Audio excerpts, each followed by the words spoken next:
Kochiko nyaka ne jadolo Morris Cardinal Otunga wit ngimane.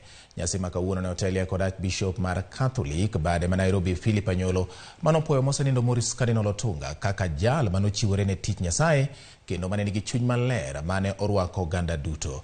Otunga ne otiyo kaka Archbishop ma Nairobi e higa mar 1971 nyaka 1997 kendo ne en ja Kenya manokwongo bedo Archbishop kod Cardinal e kanisa mar Roman Catholic. Nyasi manotim kar Resurrection Garden boma ma Nairobi. Archbishop Anyolo bende ne okwayo jokristo mondo mi orwak chuny mar joachiel kod kwe mar oganda jo Kenya.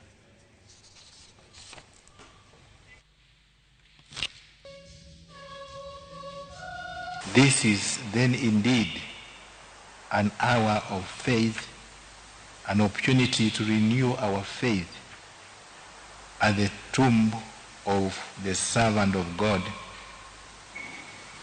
Morris Cardinal Otunga, who professed that Jesus is the Christ, the Son of God, the living God.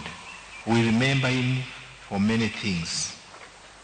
But at this special time, I know we have remembered him in a way